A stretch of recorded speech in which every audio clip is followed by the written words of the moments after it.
Ladies and gentlemen, please welcome Neal Petersen. We all know people in this world who carry baggage. Those folks who say, poor me, it's not my fault, I can't do this or I can't do that. In NAHU, this morning I'm showing you an option. Instead of baggage, how about a treasure chest? Yes, a treasure chest. The only difference between baggage and a treasure chest is in the content. And we get to decide that content. For me, it is driven by a philosophy. In my life, there are no barriers, there are only solutions. And hence, I feel I was born with 3 advantages. Now, bear with me for a moment as I talk about these advantages. Advantage number 1, I was born black in apartheid South Africa, a country which said based on the color of my skin, where I could live, what hospital I could use, what school I could attend, right down to what job I could hold and how much I could earn. A harsh era, apartheid, was in my country's history. Advantage number 2, I was born in a working class family. My father had been a commercial diver. My father was a man of the sea. But unfortunately, my father became an alcoholic. And through this disease of alcoholism, he could not hold down a job. And he drifted from company to company and eventually became a security guard, a factory laborer. When my father retired, his pension was less than $100 per month. My mother was a school teacher. And you know the contributions school teachers make to society are immense. But the income, that is so minuscule in comparison to those contributions. In our household, yes, we had a roof over our head. Yes, we had some basic transportation, 1 meal a day at least. But we could not take that future for granted because we did not know where we would stand economically. Advantage number 3. You see, I can walk today, but I could not always walk. Because when the big guy upstairs was handing out hip sockets, I was not paying attention. And so in my left hip, I did not have the cup of the ball and socket joint. As a result, the first 5 years of my life was spent in and out of hospital. The last surgery left me in a plaster cast from my ankle to my chest. In this body cast, if I wanted to see a different view, a nurse or a doctor physically had to pick me up and shift me. And I have no idea how my parents paid for those surgeries. But you hear me speak about my 3 advantages. You hear me speak about prejudice, economic hardship, and physical disability. And you are saying to yourself right now, is this guy crazy? Those are not advantages, those are huge disadvantages. Well, in NAHU, each and every one of us in this room has been dealt a hand of cards. We can't change that fact. But how we choose to play that hand of cards is up to us. We could go through life and say, oh, poor me, the world's against us. Poor me, the government is against us. Poor me for whatever reason, and choose to carry baggage. Or instead, we can hold our heads up high and truly believe in life there are no barriers. We will find solutions. We will choose to carry no chips on our shoulders. This is how we begin to turn our disadvantages into advantages. But more important, when we look at our past and we say, yes, we have dealt with some very hard things. And because we have dealt with those hard things, whatever the future will throw at us, we can deal with that too, because we are survivors, we are winners. This is how we find the treasures of our life. I challenge you to go forward and hunt for your experiences as treasures, not as problems or things of the past that hold you back, but as reasons to excel as we go and look towards that future, as you, as brokers, make a difference. And so, I lay in this hospital bed, and one morning a doctor makes his rounds, and he shows up at my bed, and he says to me, son, what are you interested in? And I said, boats. I grew up in the coastal city, Cape Town, South Africa. Indian Ocean on one side, Atlantic on the other. I grew up with the stories of my father and his time at sea. It is natural to be drawn to boats. My community were fishermen. A few days later, that doctor showed up with an entire stack of sailing magazines. I was too young to read the words, but a picture will paint 1,000 words. I saw photographs of beautiful yachts gliding through the ocean waters. And I thought, maybe one day I could be on that boat. I saw tropical blue waters, waters which could be the Caribbean. And I thought perhaps one day I may explore those beautiful tropical waters of maybe the Caribbean. Ladies and gentlemen, when we have hope, we have the most powerful tool within ourselves to overcome anything. And you know, when patients, when your clients lose hope, you see people decline. We are in the business of hope, of helping people to go forward and to excel.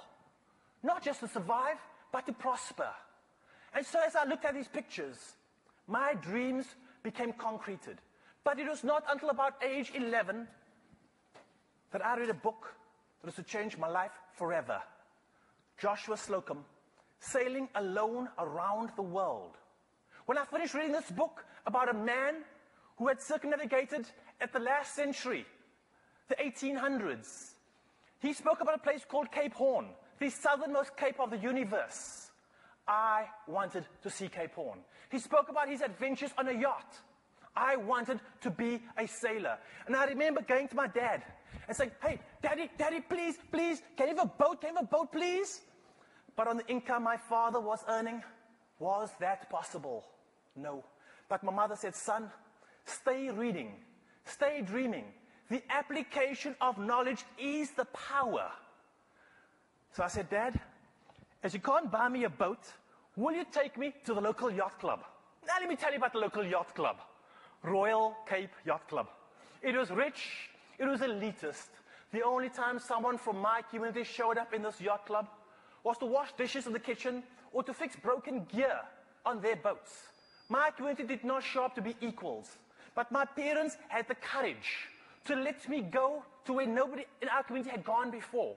And I went from boat to boat and saying, please, will you take me sailing? No. Please, will you take me sailing? No. Please, Bruce, will you take me sailing? Please, will you?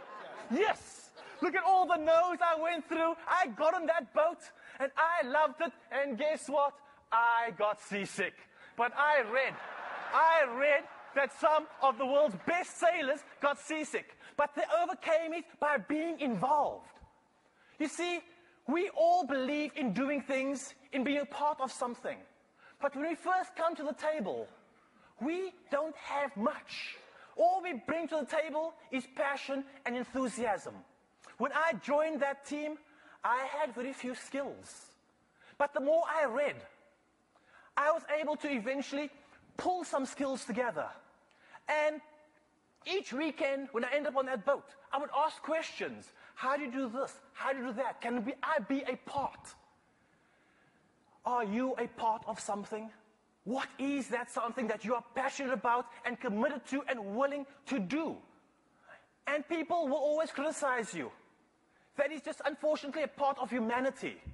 On a Monday morning, when I showed up at school, my school friends spoke about how they'd gone drinking or partying. Then they said, Petersen, I guess you went sailing. And they said to me, give up those dreams. You are going to be a drunk like your father. You're going to end up working in a factory like our fathers. Who are you kidding? It was very hard listening to those children, to those colleagues saying these harsh things. But I hung on to my dream, and I got myself something to remind me, what am I working towards? You see, I got myself a red sailing jacket. And I said, one day, I will wear this jacket when I own a yacht. And I hung that jacket where I could see it. And each time somebody criticized the dream of ownership, I knew what I'm working towards. Do you have your red sailing jacket? Do you have your dreams and the commitments to those goals and dreams? Well, I stayed reading. And I read about these giant sailors, people like Harry Mitchell, a man who became my hero. He was my idol. And I thought, wow, wouldn't it be wonderful one day to meet somebody like that? And I knew that somehow, some way, someday, I will own a vessel. And in all this reading that I was doing, in all this gaining of knowledge, I came to hear about a solo around-the-world yacht race. This race had been done previously a long time ago, but this one was going to be the first with stopovers, and Cape Town would be that first stopover. This race was 27,000 miles, the longest race on the planet known to mankind. And when the first competitor arrived in Cape Town, I was around 13, 14. When that first competitor arrived, it was the middle of the night, a school night. I could not go. When the second competitor arrived, it was a South African. But there was no point me showing up because he was a prejudiced South African and would never look and recognize a kid of a different color. So it was not worth showing up. When the third competitor arrived, it was a Saturday afternoon. I'd been on the dock since pre-dawn, waiting. And it was just by chance that I was on that dock as he came alongside. And as he looked up at this crowd that had gathered, he said, "I need a volunteer. I need help." And by the time the word help was out of his mouth, I was landing on his deck. We must be willing to step up to the plate. We are volunteers. You have volunteered your time to do what you want to do in this industry and to be here in New York City. And so we cleaned up the boat, we stowed sails, we coiled lines, and when we were done, I began to ask this individual a bunch of questions. Where did you find the money for the boat? Why the route that you took? Why did you do that? What will happen on the next route? Will you be first? And this individual answered every single one of my questions, and that was significant. His name, Richard Broadhead. You see, the reason it was significant, the reason why I see it as one of those defining moments of my life, this man had been at sea for more than 50 days. This man had not yet stepped ashore and hugged his loved ones. He made sacrifices. He had not even spoken to the world media, but he found the time at that very moment to make me the most important person in front of him and answered every single question. And when I ran out of questions, he said, "Son, if you have any more, you know where I'll be for the next few weeks. Come back, I'll be glad to answer them." And then he went ashore for that first time. That defining moment taught me that I could be anybody I chose to be. I could one day wear the red jacket. I could one day be a sailor, a solo sailor, part of a big event. But I recognized there were some small steps that had to be taken. I needed to do a trans-ocean race. I needed to go and meet my hero, Harry Mitchell, and compete against him. But here I am, a kid in South Africa with no money, with no prospects. How do we go from nothing to something of significance? Well, it comes down to we take baby steps.